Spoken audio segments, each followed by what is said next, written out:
Importante. Vamos entonces a meditar en la palabra de Dios. Amén. Amén. En esta mañana, la palabra de Dios es la que fortalece nuestro espíritu, Gloria a Dios. es el alimento de nuestro espíritu. Y bueno, vamos a seguir respecto al tema que veníamos trayendo desde la semana pasada. Bueno, ya varias semanas estamos hablando, aunque el propósito de la semana pasada era hablar de la herencia, pero es necesario entender mejor el reino de Cristo para comprender la herencia. Vamos a leer dos textos, dos pasajes. Uno está en Miqueas 4, del 1 al 4, y el otro está en Isaías 2, del 1 al 4. ¿Miqueas qué? Miqueas 4, del 1 al 4. Restauración y paz después de... Ok. Todos estamos allí. Miqueas. 4. Acontecerá que... Ajá. Del 1 al 4. Amén. Ok, recordándoles que estamos entonces estudiando de los temas proféticos, ¿cierto? Miqueas 4, del 1 al 4 dice: acontecerá en los postreros tiempos que el monte de la casa de Jehová será establecido por cabecera de todos y más alto que los collados, y correrán a él los pueblos. Vendrán muchas naciones y dirán: venid y subamos al monte de Jehová, a la casa del Dios de Jacob, y nos enseñará en sus caminos, y andaremos por sus veredas. Porque de Sión saldrá la ley, y de Jerusalén la palabra de Jehová. Él juzgará entre muchos pueblos, y corregirá a naciones poderosas hasta muy lejos, y martillarán sus espadas para asadones y sus lanzas para hoces. No alzará espada nación contra nación, ni se ensayarán más para la guerra. Y se sentará cada uno debajo de su vid y debajo de su higuera, y no habrá quien los amedrante, porque la boca de Jehová de los ejércitos lo ha hablado. Isaías 2, del 1 al 4. Vamos a leer. Alguien decía, cuando la Biblia dice algo en un pasaje, hay que prestarle atención, ¿cierto? Amén. Pero cuando la Biblia dice dos veces lo mismo, hay que prestarle el doble de atención. Doble de atención. Isaías del 1 al 4, ¿cómo? Isaías 2, del 1 al 4. Amén. Allí estamos. Amén. No, espera. Isaías 2. Leamos desde el versículo 2 hasta el 4. Dice: Sucederá. acontecerá en lo postrero de los tiempos que será confirmado el monte de la casa de Jehová como cabeza de los montes, y será exaltado sobre los collados, y correrán a él todas las naciones. Y vendrán muchos pueblos y dirán: venid y subamos al monte de Jehová, a la casa del Dios de Jacob, y nos enseñará sus caminos, y caminaremos por sus sendas. Porque de Sión saldrá la ley, y de Jerusalén la palabra de Jehová, y juzgará entre las naciones, y reprenderá muchos pueblos, y volverán sus espadas en rejas de arado, y sus lanzas en hoces. No alzará espada nación contra nación, ni se adiestrarán más para la guerra. Amén. Amén. Y amén. Gloria a Dios. Siéntense, por favor. Amén. Igual, ¿no? Tanto el profeta Isaías como el profeta Jeremías vieron lo mismo. Y vamos a explicar un poco esto, ¿cierto? Primero, reiterando y aclarando algo, ¿cierto? Estamos entonces analizando lo que es el regreso de Cristo para entender la herencia del tributo de Cristo. Porque si no entiendo el gobierno de Cristo, no voy a entender tampoco muy bien lo que quiere decir la herencia. Ahora, hay una duda que siempre me encuentro mucho y es importante aclararla, y la vamos a estar aclarando, recordándola. Porque hemos escuchado que hay un cielo nuevo y una tierra nueva. Y yo les he dicho, es que Cristo viene a gobernar esta tierra. Ahora, muchos cristianos a veces tienen la idea de que el regreso de Cristo va a ser sobre la nueva tierra, pero la nueva tierra aparecerá únicamente a la dispensación de los tiempos. Entonces, yo les expliqué a los 8 días, el tiempo está sectorizado en 7 dispensaciones, según la mayoría de los teólogos coinciden. Es decir, Dios fraccionó la era del hombre en 7 tiempos o 7 dispensaciones, de los cuales estamos en el sexto. que es conocida como la dispensación de la gracia, y inició el día que el Espíritu Santo descendió sobre los 120 que estaban en Jerusalén, que es donde nace la iglesia. La iglesia nace en Jerusalén, no en Roma, ¿cierto? Entonces, allí nace el día de Pentecostés, nace la iglesia del Señor, y allí nace una dispensación de tiempos. Por eso, 10 días antes, el Señor Jesucristo, cuando iba a ser llevado al cielo, sus discípulos le hicieron una pregunta: ¿restaurarás el reino a Israel en este tiempo? Y él les contestó: y las sazones que el Padre puso en su sola potestad. Es decir, Dios ha sectorizado entonces esto en tiempos. Estamos cerca al ocaso de la sexta dispensación, que es la gracia. ¿Dónde entonces es el ocaso de esta dispensación? En el regreso de Cristo. Cuando Cristo regrese, se le pone fin a esta dispensación e inicia la última dispensación de los tiempos, que es el reino. Por eso ambos dicen: acontecerá en lo postrero de los tiempos. Es decir, a veces nosotros decimos que estamos en el final del tiempo, pero no estamos en el final del tiempo. El final del tiempo es el reino, aunque estamos ya avanzando hacia lo postrero de los tiempos. Pero el tiempo postrero es el reino. Es decir, allí entonces se le pone fin al tiempo, y cuando termine el reino, que dura 1000 años, entonces se termina, por así decirlo, el sistema pedagógico que Dios ha usado para tener lista la entidad del infierno. Y allí entonces es donde aparece la tierra nueva, que esto está en Apocalipsis, donde dice Juan: vi entonces un cielos nuevos y tierra nueva. Ahora, esa tierra es, aunque se llama tierra, es muy diferente a esta, porque es la verdadera tierra. ¿Cómo así? Entonces esta no es verdadera. Como hemos venido diciendo, Dios trabaja para enseñarnos a través de figuras y maquetas. Esta tierra es una maqueta de la verdadera. Nosotros todavía no hemos visto la verdadera tierra. Amén. La verdadera tierra se manifestará cuando llegue la dispensación de los tiempos y se dé inicio entonces a la eternidad, que aparecerá la verdadera Jerusalén. Porque aunque hoy conocemos una Jerusalén en Medio Oriente, esa no es la Jerusalén celestial. La Jerusalén que desciende del cielo está construida en oro. Amén. Y como les decía también ahora 8 días, tiene una altura de 2.400 kilómetros. Entonces, si ajustamos eso dentro de este planeta, obviamente no cabría. ¿Por qué? Porque creo que nuestro planeta tiene unos 240 kilómetros o 300 kilómetros para entrar a la atmósfera o salir de la atmósfera. Creo que los satélites empiezan a girar en órbita a los 300 kilómetros. Si hablamos de 2.400 kilómetros, entonces pasaría muy por encima la capacidad atmosférica de este mundo, ¿cierto? De manera que tiene que ser un mundo muy diferente a este. Amén. Pero cuando se manifieste esa tierra, entonces es donde realmente esta tierra que conocemos ya no tiene razón de ser. ¿Qué es el arca del pacto? El arca del pacto. Bueno, ¿qué es el arca del pacto? Sintetizando la idea, cuando Dios hace el pacto con la nación de que ellos iban a ser su país, de su propiedad, y que Él iba a ser su rey, el Señor les manda a hacer todo un sistema de culto ceremonial para que ellos se pudieran acercar a Él. Pero dentro de esas cosas había algo que se llamaba el arca del pacto, que era una caja de madera de acacia cubierta de oro. ¿Sí? Era puesta en un lugar, en el templo, en el lugar a donde nadie podía entrar.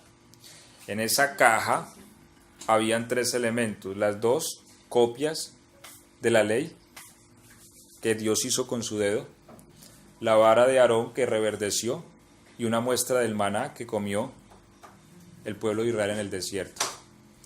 Esas 3 cosas habían allí. Pero no es la misma que Dios le mandó a hacer a Moisés. Esa misma. Amén. Y esa arca, ahora, ¿qué pasaba en esa arca y cuál era el misterio de esa arca? Literalmente, la presencia de Dios reposaba ahí. Es decir, el Espíritu de Dios estaba en esa caja. Ellos hablaban con él ahí. Ese era el pacto. Solo el sumo sacerdote podía entrar una vez cada año, el día de la expiación, con sangre. Y allí hablaba Dios también con Moisés, cara a cara, dice. Entonces es algo muy sagrado porque la presencia de Dios estaba allí. Por eso cuando los filisteos la robaron, empezó a morir gente. Inclusive la sacaron de una ciudad, la llevaron a donde Dagón. Dagón era un dios filisteo, mitad pez y mitad humano. Y le pusieron el arca al lado y bueno, ahí tenemos dos dioses y tal vez se conozcan. Lo cierto es que al otro día cuando fueron, Dagón amaneció con la cabeza contra el suelo, ¿sí? Como postrado ante el arca del pacto. Y bueno, lo levantaron y al otro día volvieron y él estaba ya caído, cortado la cabeza y cortadas las manos delante del arca del pacto. Y empezó a venir una especie de cáncer, como un tumor maligno, que empezó a matar a la gente, así que ellos lanzaron el arca hacia otra ciudad y lo mismo, y lo mismo, y lo mismo. Así que llamaron a los sabios filisteos y dijeron, no, ese es el Dios de los hebreos que nos está matando. Enviémosle eso a los hebreos. Y la enviaron con unos presentes, oro y todo eso. Y cuando llegó a una ciudad israelí, dice la Biblia que algunos curiosos la destaparon y Dios mató 7,000 hombres. ¿Sí? Entonces, eran cosas muy sagradas y eso sigue teniendo hoy día Amén. su valor. Amén. Entonces, eso hay gente que cree que esto es mero mito y que entonces vamos a buscar y vamos a encontrar y eso tiene su... Hay gente que cree que Dios es una varita mágica de una, es solo buena gente. Sí, y Mata mucha gente. Yo no sabía que había matado tanto. 7,000 por abrir la caja. Pues mire, cuando David se dio cuenta que estaba en casa de Obededón, fueron a llevarla y Usa, dice la Biblia que la arca la llevaban en un carro y tropezaron los animales y el arca brincó y se iba a caer y Usa la fue a agarrar y Dios lo mató. Porque es que ellos no se asesoraron para hacer eso. En ese momento mató a dos, a Usa y a Pérez Usa. No, Pérez Usa es el lugar. El lugar lo llamaron Pérez Usa porque Dios allí mató a Usa. Pérez y Usa. Y no investigaron. Ahora, David se asustó y dijo, ¿hay algún sacerdote cerca? Sí, allí está Obededón, creo que era, ¿cierto? Y llévenla allá, guárdenla, y se fue, pero se fue turbado. Pero se fueron a investigar, y cuando ellos investigan se dan cuenta que el arca de Dios no puede ser tocada. Tiene que llevarla en una Hay forma que tienen que especial. parar, orar, volver a... Tenía que ser cargada de una manera especial, inclusive ella tenía unos argollas en los extremos porque ya no podía ser tocada y había unas barras de oro que se incrustaban y solo podía ser cargada en los hombres de los coatitas, tampoco cualquier persona la podía cargar. Los coatitas eran unos descendientes de los levitas especiales por Dios, porque ellos permanecieron firmes en un momento en que todo Israel se desatinó y Dios dijo, ustedes nada más me van a cargar las cosas sagradas. Perdón, pastor, al día de hoy, ¿qué tipifican esas a los hombros? Esas que De traspasar el arca en hombros, ¿qué tipifica el día de hoy? Nada, tiene que tipificar algo porque siempre el antiguo con el nuevo siempre conectan. el punto es que la presencia de Dios que está en esa caja, a ver, nosotros a veces los cristianos no entendemos el valor que es entrar a la presencia de Dios. ¿Sí ves? No todos, por eso dice el profeta, y yo haré que Él se acerque a mi presencia, porque ¿quién es aquel que puede estar delante de mí?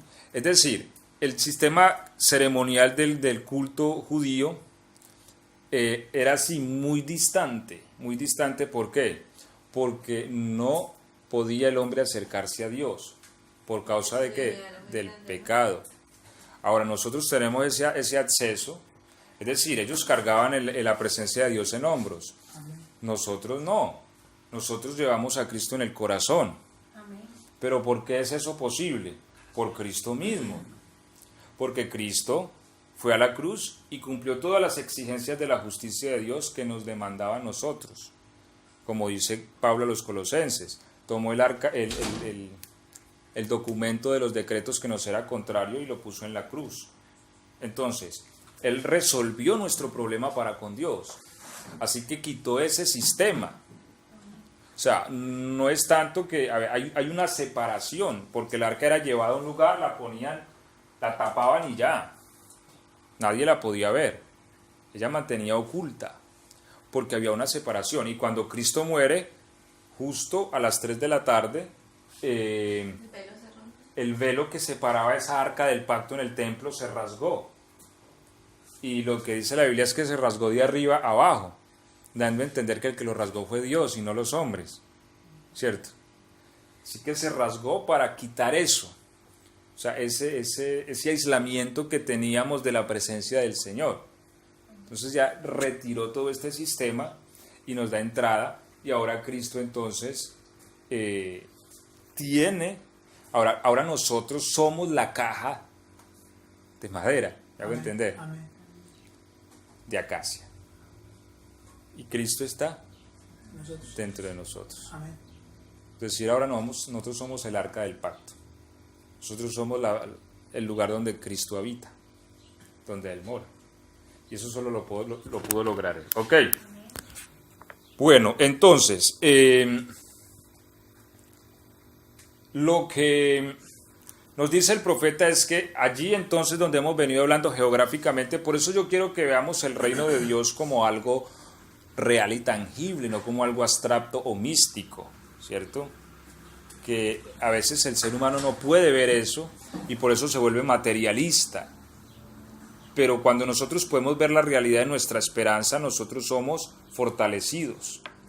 Es decir, Cristo va a venir y va a tener su sede de gobierno, como dice el profeta, ¿dónde? En el monte Sión. Será confirmado el monte Sión como cabeza de todos los montes. Ya Él correrán las naciones. Es decir, allí se construirá lo que es el Capitolio, allí en el monte Sión de la actual Jerusalén, de la Jerusalén que conocemos. Cristo va a venir y va a poner allí su sede de gobierno. Ahora, esta sede de gobierno, Isaías 11:10, ¿quién lo lee, por favor?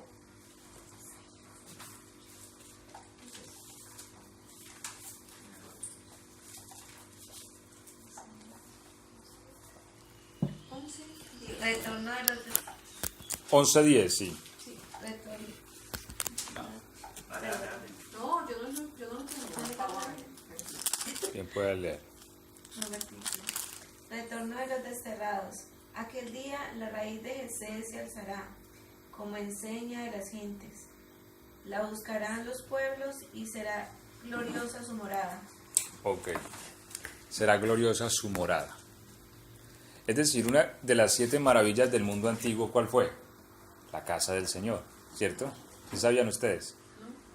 Bueno, la casa que hizo Salomón fue una de las 7 maravillas del mundo antiguo, porque eso era una cosa gloriosa. ¿Existe, no? No, esa casa la destruyó Nabucodonosor. Todo en ruinas. Sí, le prendió fuego y se llevó su oro y todo, porque esa casa fue enchapada en oro.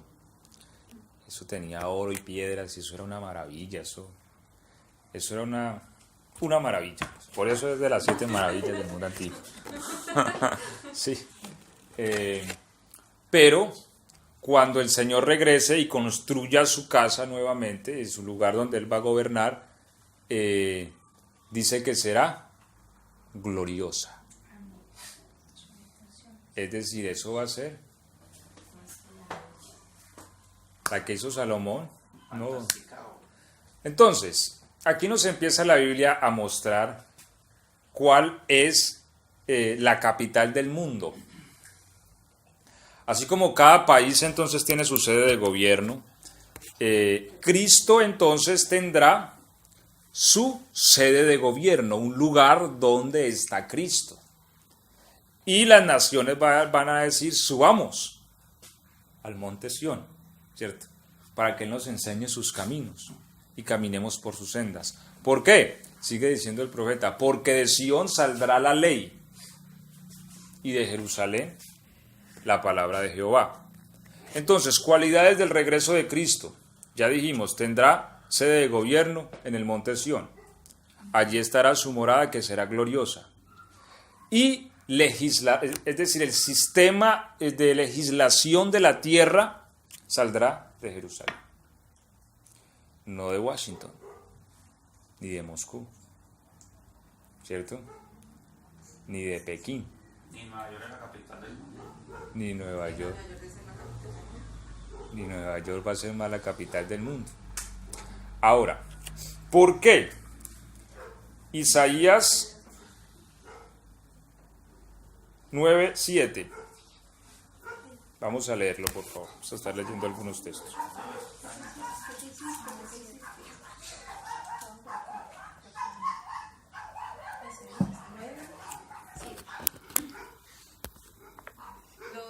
Lo dilatado, sí.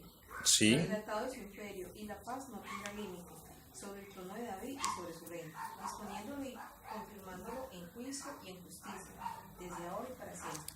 El celo de Jehová de los ejércitos hará esto. Ok.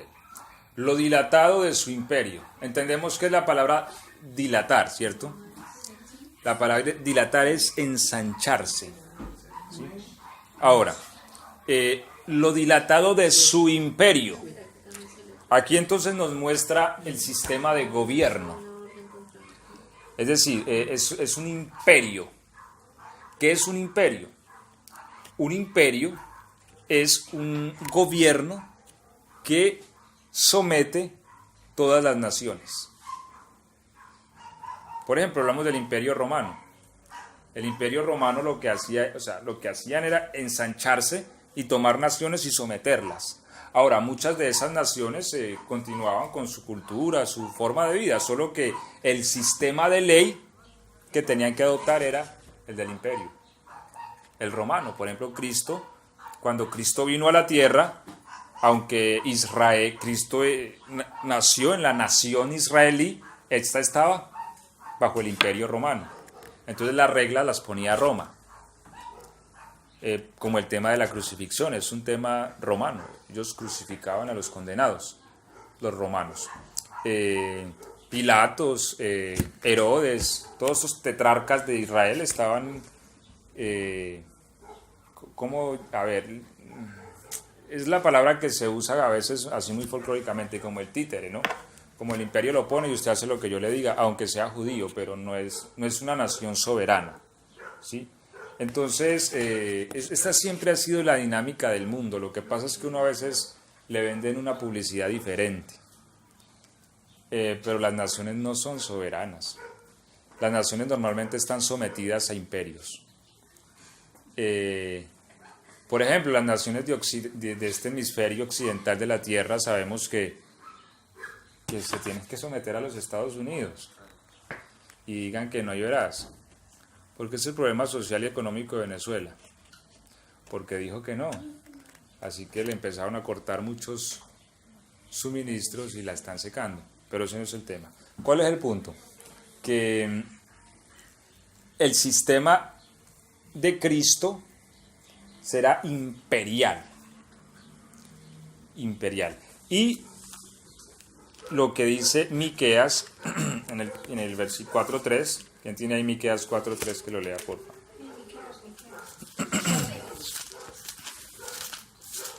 Y él juzgará.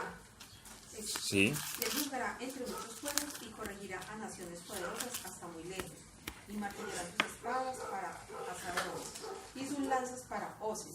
No alzará espada nación contra nación, ni se ensayarán más para la guerra. Ok, y mire esto tan interesante. Él corregirá a naciones poderosas. Esto no lo puede decir cualquiera, ¿cierto? Corregir a naciones poderosas. Es decir, aún las naciones más poderosas de la tierra estarán sometidas a su poder. Y Él las corregirá. Y les dirá, las cosas no son así y van a ser así. ¿Por qué? Porque de Sión saldrá la ley.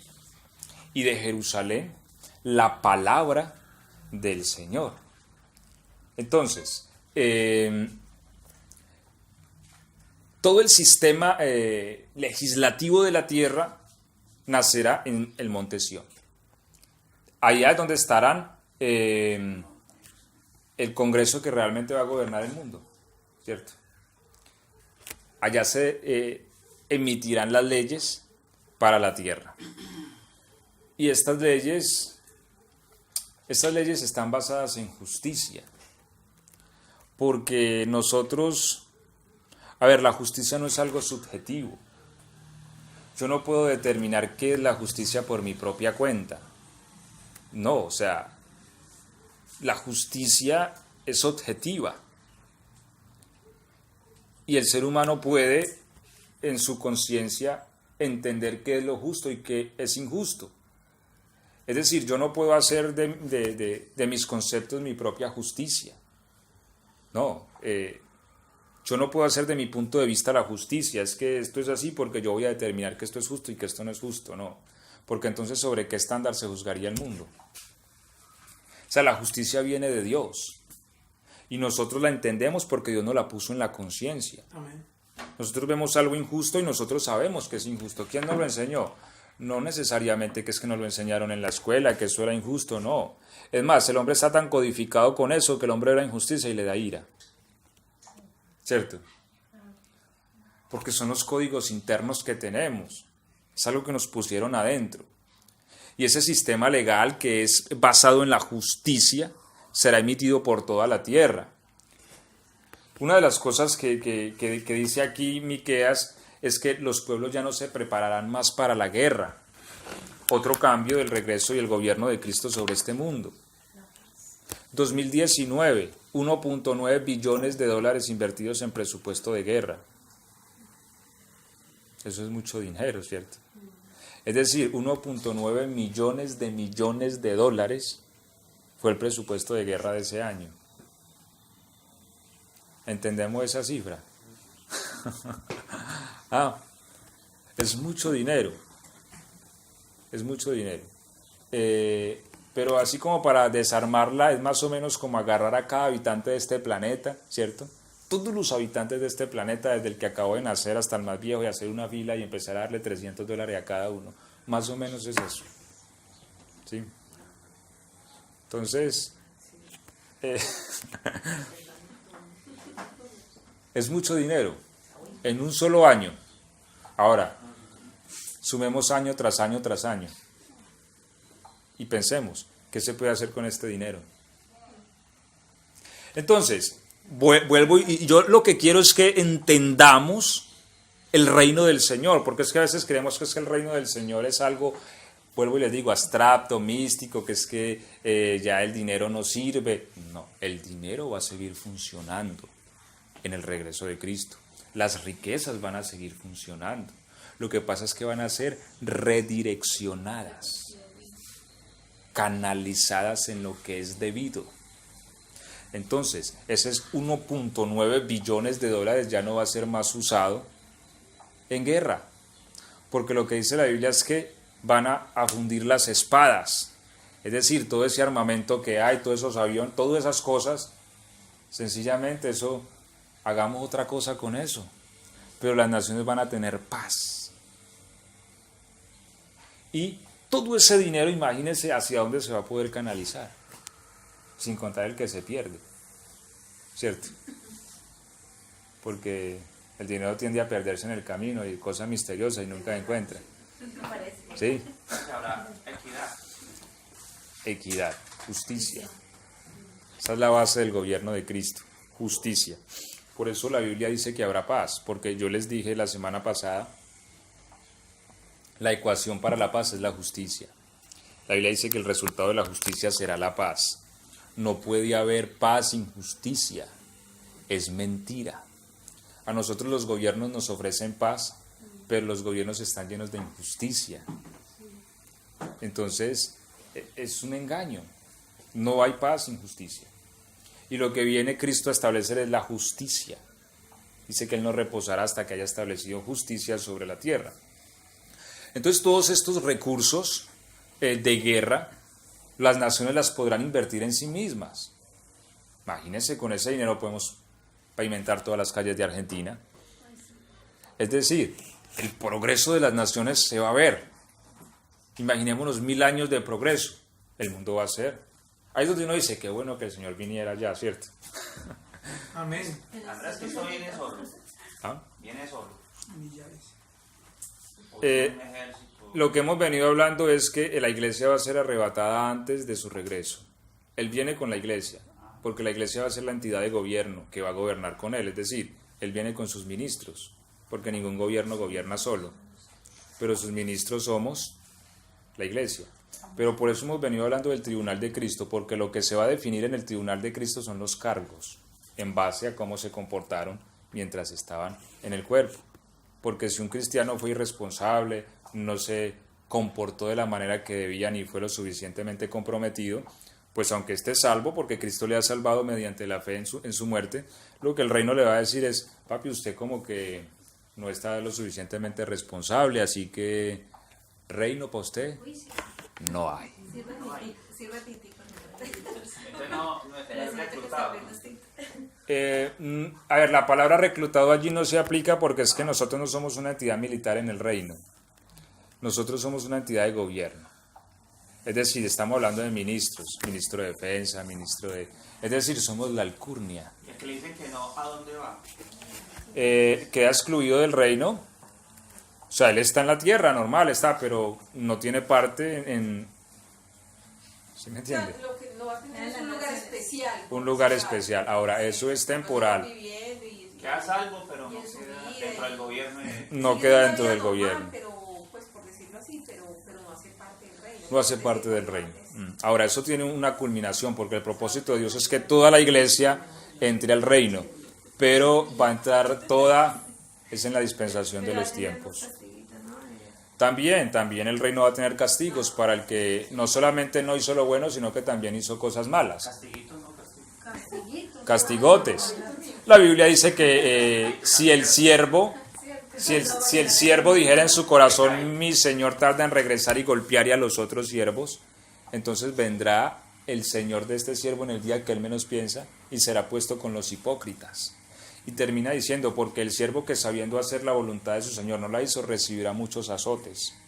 Es decir, también hay cristianos que le van a dar duro, porque no solamente no hizo lo que debía, sino que también hizo lo que no debía de hacer. Es decir, le dio duro a sus consiervos, porque muchas veces uno le da duro a los consiervos. Y eso no quiere decir que le dio golpes, muchas veces uno daña a los hermanos por tener una mala intención.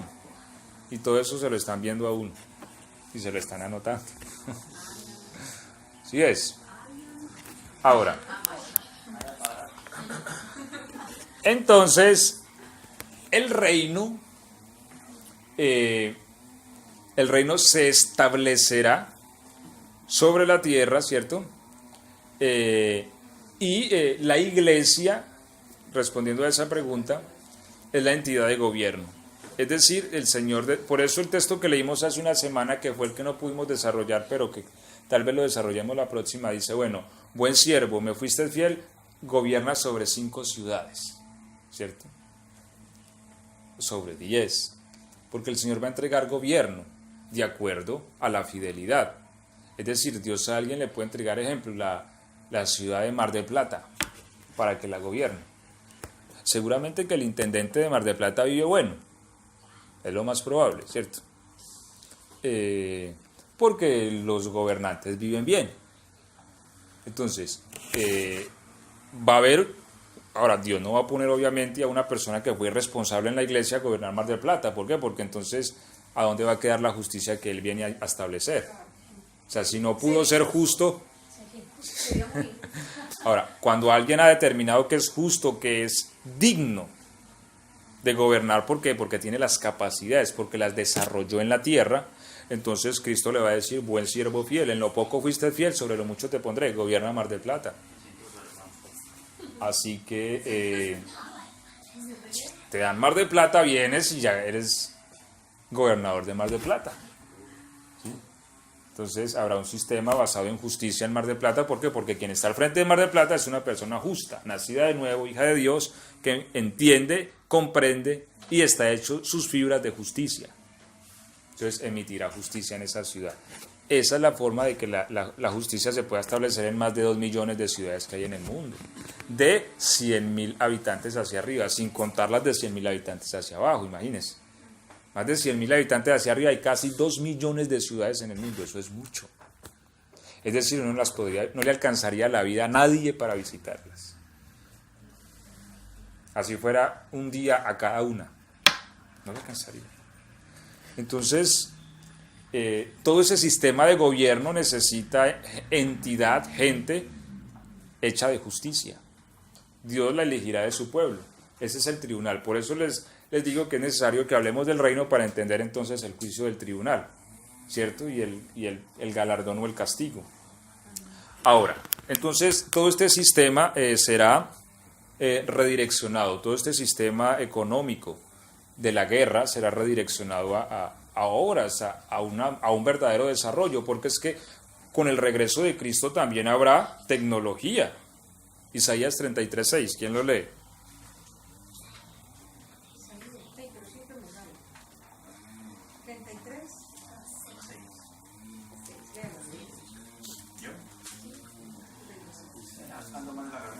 Y reinarán en tus tiempos la sabiduría y la ciencia, y abundancia de salvación. El temor de Jehová será su tesoro. Y reinarán en sus tiempos la sabiduría y la ciencia. Mire, en el gobierno de Cristo va a haber ciencia. Lo que pasa es que lo que el Señor va a hacer es destruir el sistema del mundo, porque el sistema es maligno y lo que lo sustenta es el dinero. ¿Sí ves? ¿Por qué? ¿Por qué agarran las canecas de leche y las tiran y las riegan? Para que la leche no baje de precio, ¿cierto?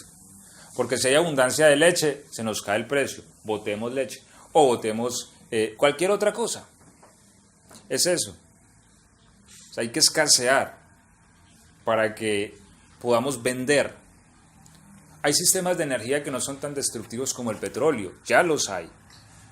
Es más, en este mundo tal vez hay tecnología para que en las calles todos los autos sean eléctricos. Pero el sistema no lo permite, porque detrás de las industrias petroleras se mueve mucho dinero. ¿Sí? Es decir, es el sistema el que permite el que impide que la tecnología se desarrolle en una armonía de pureza con el medio ambiente. Porque hay la forma de desarrollar tecnologías limpias. Pero ¿qué es lo que hace que no se desarrollen? El sistema basado en el dinero. La corrupción. Entonces, los que tienen ya su negocio agarrado con esto. Mire, creo que en cierta ocasión hubo una empresa demandada porque en unos medicamentos metió el virus del SIDA. Eso fue real en Europa y contagió a mucha gente, pero era para aumentar sus ganancias, promover sus productos y venderlos. ¿Sí? Entonces, ¿por qué la Biblia nos manda? Y esto es otro tema que tenemos que manejar. ¿Por qué la Biblia nos manda a orar por los alimentos? La Biblia dice porque necesita ser santificado. ¿Santificado de qué? Del mundo. El mundo es corrupto. Y uno no sabe qué está comiendo. Sí. Ahora las verduras, todo es, los tomates, lo que comemos es los pollitos, todo eso es absolutamente manipulado. Ha sido manipulado. Y muchas veces en esa manipulación va el mal para poder vender un producto después. Por ejemplo, dicen, no sé si es verdad, he escuchado, ¿cierto? Estoy yo pues como el loro que repito lo que dicen, pero dicen que hay una inyección que cura la gripa. ¿Por qué nosotros no nos curamos de gripa? Porque cada vez que nos da gripa hay que comprar el acetaminofén, ¿cierto? Entonces, eso es plata. Ahora, he escuchado que hay un medicamento capaz de matar el virus de la gripa y eliminarlo. Bueno, si lo existe, no sé. Lo cierto es que, como no mata, pero pues hace que se consuma muchos otros productos, eso es una industria. Es más, la industria farmacéutica es poderosísima. Sí, todo, pastor. Cuando yo duré 17 años trabajando con el pollo, y nosotros nos llegaba el pollo vivo en canal. Y siempre el pollo llega más o menos de 800, 900, no llega a 1 kilo. Y según el pollo como venga, el pollo sale de 3, 4, 5 kilos. A punta de inyección. Ay, Sí. Claro. Partiendo de ahí uno no sabe qué está comiendo, ¿sí? Y no es malo lo que la gente dice, eso es malo, ¿no? Son solo hormonas. no es El malo. alimento se lo crían y los animales, es más, hasta el ganado también le meten hormonas para que crezca. Julián, Sino que cuál es- para uno. No. ¿Qué es lo que yo pienso, no? Pero las verduras y hortalizas sí es malo, ¿Qué es lo que yo pienso? A ver, porque le quitan mucho. lo que pasa es que el genoma humano o el genoma de cualquier semilla es muy complejo. Es decir, descifrar el genoma humano en su totalidad, bueno, no sé si lo habrán hecho, pero cómo funciona y para qué cada gen y sus consecuencias a largo plazo, creo que es una cuestión muy compleja. Hay cosas que hasta la fecha dicen no son malas, pero uno no sabe realmente cambiar códigos del genoma que Dios ya puso. Por ejemplo, al pescado le cambian el sexo siendo un pescadito pequeñito. Entonces, a través de la comida le cambian el sexo. La pregunta es, ese cambio genético que hacen, ¿hasta dónde a futuro? O si yo me alimento de eso, ¿cómo me puede afectar? Decían que el pollo Muchas- les cambiaba el... Muchas de esas cosas tal vez no las podemos entender hasta años de generaciones. ¿Sí? Por eso hay tanto... Eso fue como la radiación. Cuando tiran la primera bomba sobre Hiroshima, ellos no sabían qué era eso. Después ellos empiezan a ver que la gente se moría. Después empezaron a nacer niños con deformaciones y ahí es donde entendieron que era que la radiación atravesaba también las células y las dañaba el genoma y esto era hereditario. Hay cosas que no las cuando las manipulamos no las entendemos hasta años después. Hoy día que la vacuna contra el COVID, listo, que se la apliquen a todo mundo, pero no vamos a entender lo que eso hace hasta años después. Porque en temas médicos tenemos muchos abismos de ciencia, que eso es la práctica error, ¿sí? Entonces, en ese sentido es donde mover lo que Dios ya ha puesto, ¿cierto? Exacto. Lo que le pasó a Fernández, se puso la vacuna de primero y llegó y ahorita tiene COVID. Vicente. El presidente de Presidente, Ah. tiene COVID. Mire, decían que lo del alcohol, de aplicarnos el alcohol y lavarnos después las manos, eso a futuro puede generar una artritis, puede generar entonces a malformar las manos. Y claro, hacemos eso, nos ponemos alcohol, después mucho en toda parte y volvemos a... Entonces, redireccionándonos, el sistema es el sistema es maligno, ¿sí? Entonces, el sistema está diseñado por maldad, es decir, a uno no le...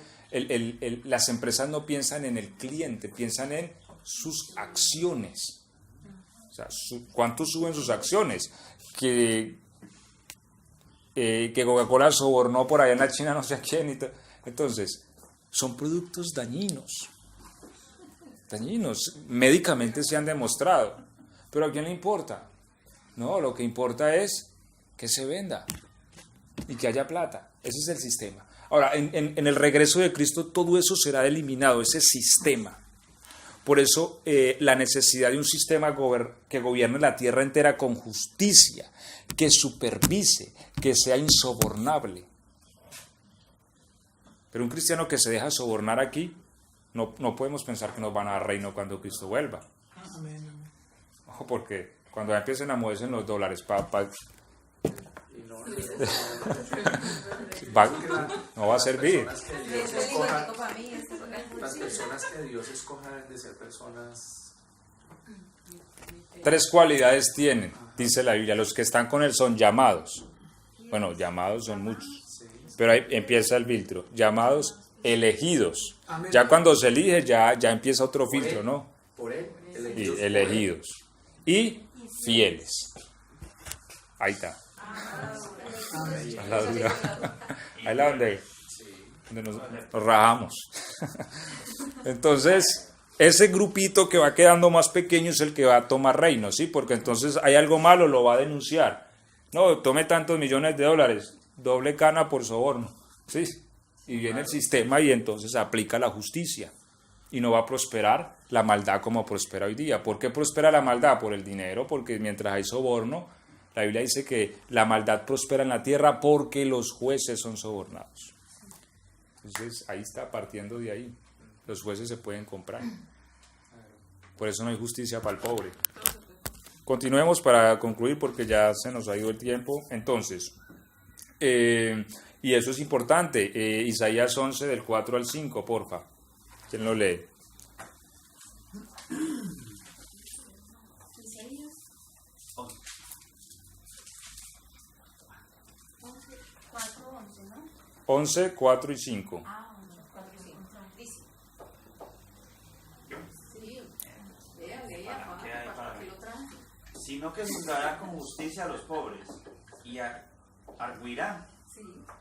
con equidad por los mansos de la tierra, y herirá la tierra con la vara de su boca, y con el espíritu de sus labios matará al impío.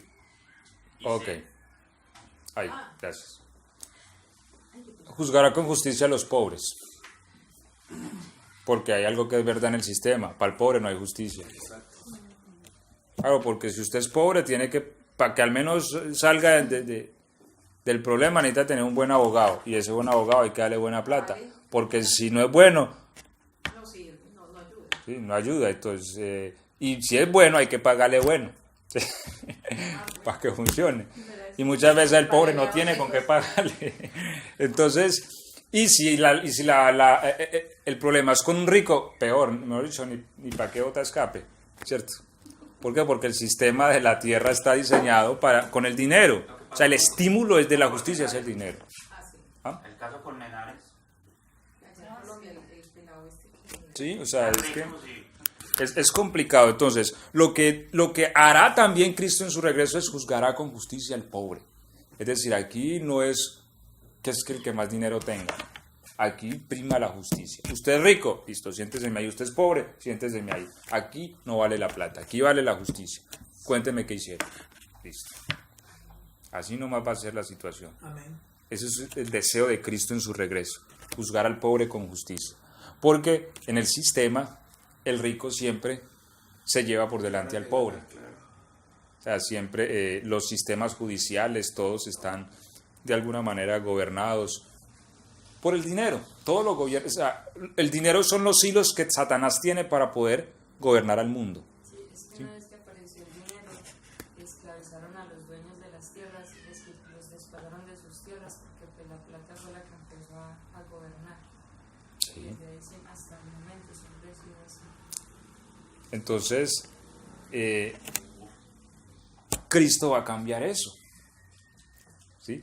Vamos a ver que tanto el pobre como el rico van a tener justicia y van a ser escuchados por los jueces de la tierra. ¿Quiénes serán los jueces de la tierra? Ya hemos venido diciendo.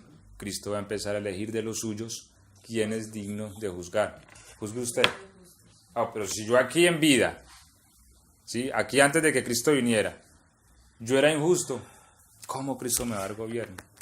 Eso es lo que tenemos que meditar.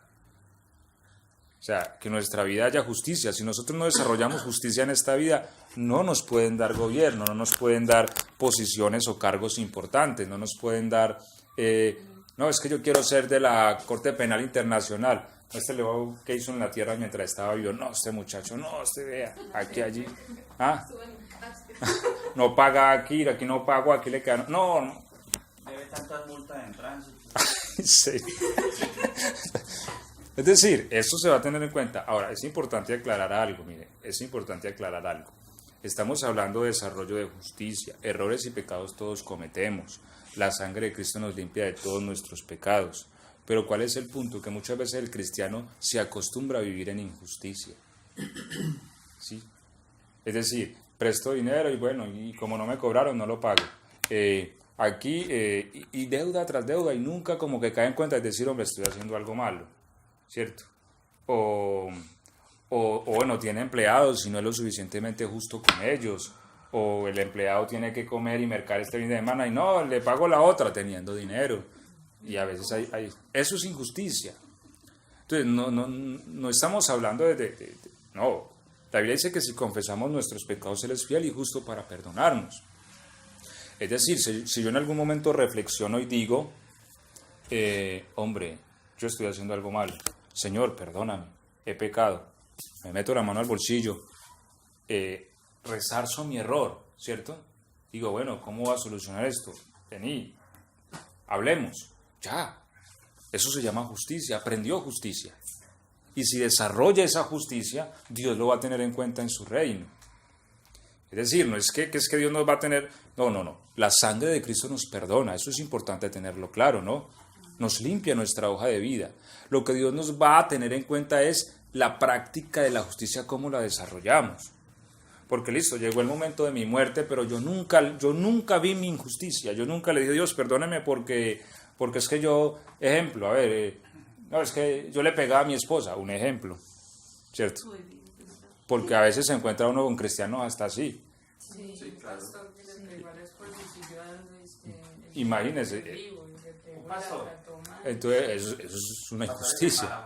Ahora, y una persona que aún practicando tales cosas no es capaz de decirle a Dios, perdóneme, o resarcir su error y decir, bueno, hacer algo para resarcir su error, desarrollar justicia, no crea que le van a dar entonces gobierno, que lo van a poner como magistrado cuando Cristo regrese. ¿Cómo? No, pues antes se le van a dar es cárcel. ¿Sí? Porque la justicia de Dios todo lo cobra. Y la Biblia dice que el juicio comienza por la casa de Dios y nosotros somos la casa de Dios. Amén. Entonces lo importante es eso, o sea, que entremos en la dinámica de desarrollar la justicia. Y por eso les digo, la justicia no puede ser subjetiva. Porque entonces yo puedo decir, no, es que para mí es justo no pagarle porque es que no le pagó a fulano y yo puedo desarrollar mi propia justicia. Y si fuera así, entonces cada uno desarrollamos la nuestra y entonces argumentamos. No, la justicia tiene un fundamento y es la palabra. Todas las naciones que han prosperado en justicia es porque se pararon acá. Estados Unidos llegó a ser su constitución muy similar a la Biblia cuando fue fundada, ¿cierto? Las naciones que han observado esta ley para establecer su sistema legal han prosperado. Las naciones que se desvían de este libro para establecer su sistema legal empiezan a caer, porque está la base de la justicia. ¿Sí? Amén. O sea, la justicia no es como yo la mire, no, la justicia es objetiva y está escrita ya. Amén. Y si yo, hombre, quiero realmente tener parte en el gobierno de Cristo, yo tengo que observar la ley y decir, hombre, sí, yo me equivoqué, yo estoy como que haciendo las cosas indebidamente, yo necesito corregirme. Hombre, es que uno tiene que ser muy ciego para ver que no está haciendo algo mal, ¿cierto? Yo creo que se hace el cielo. Y eso a mí me ofende. Cuando yo salgo a predicar y la gente me dice, es que yo no he hecho nada malo. O sea, y a veces gente vieja. Hombre, eso yo hasta se lo valgo a un muchacho, ¿cierto?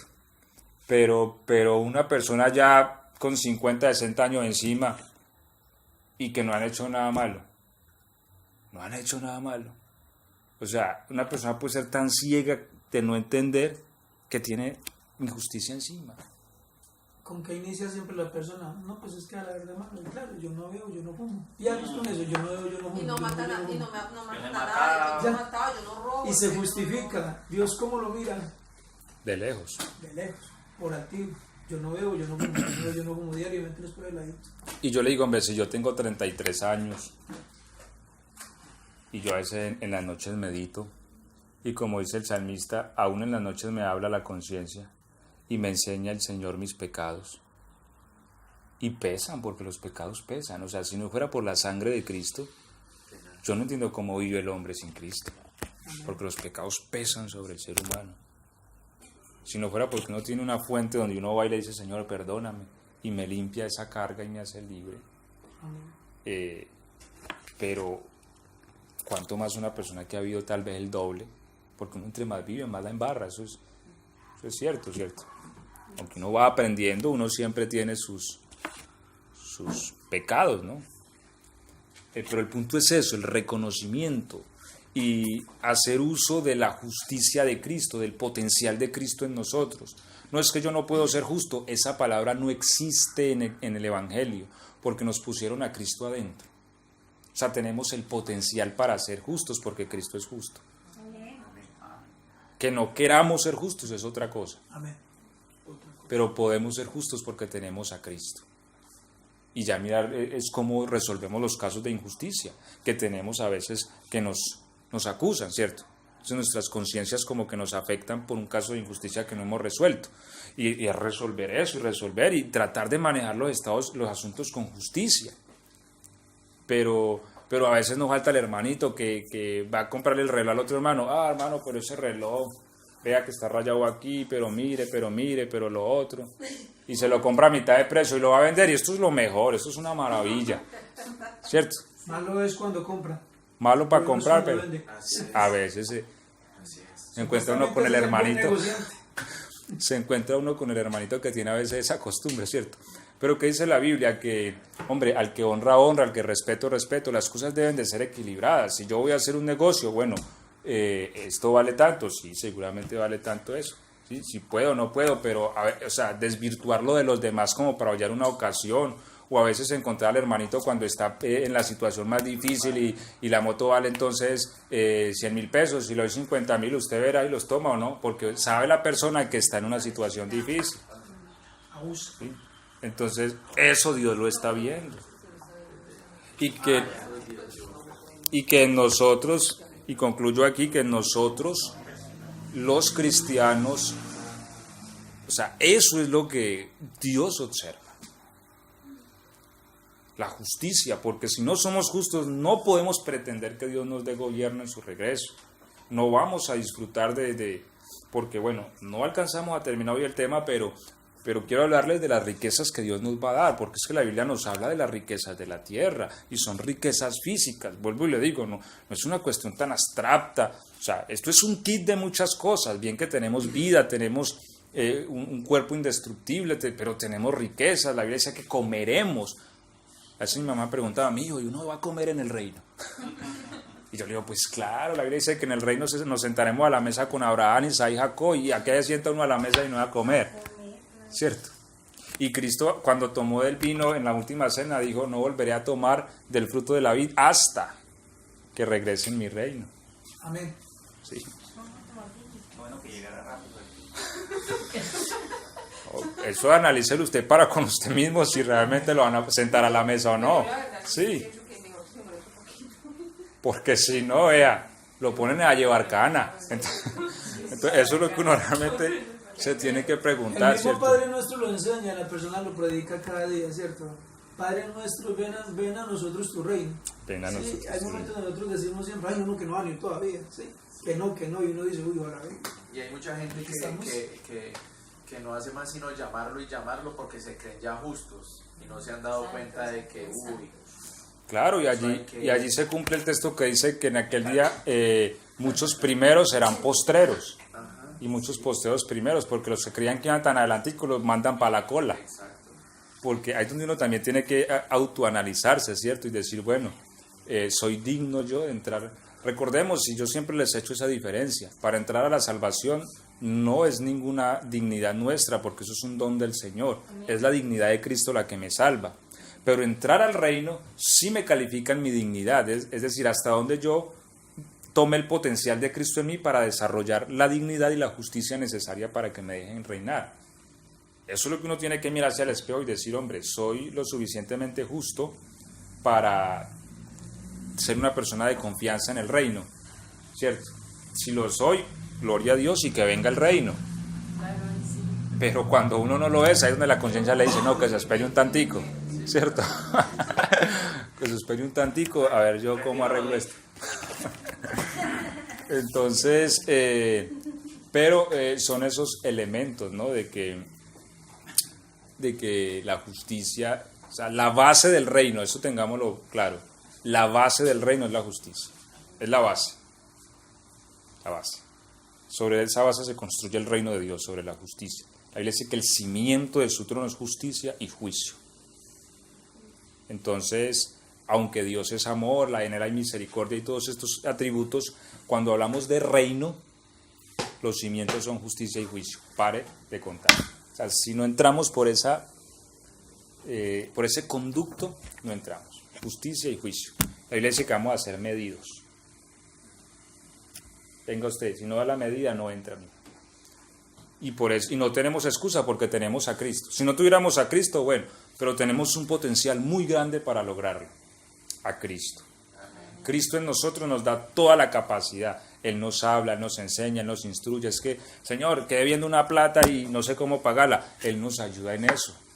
Amén. Si oramos, si le pedimos, si empezamos Él nos ayuda. Si necesita, Él nos ayuda en todo lo que necesitemos para desarrollar justicia. Si no la desarrollamos es porque nosotros cerramos el corazón y decimos no. Y allí pues Cristo no puede hacer nada. Cuando el hombre se cierra, pero cuando nos abrimos a la justicia, todos los elementos y recursos divinos van a obrar en nuestro favor. Y terminamos diciendo, la Biblia dice, dígale al justo que le irá bien. Amén. ¿Sí? Esa es la clave de la vida. Vamos a estar de pie y démosle gracias a el Señor por su palabra.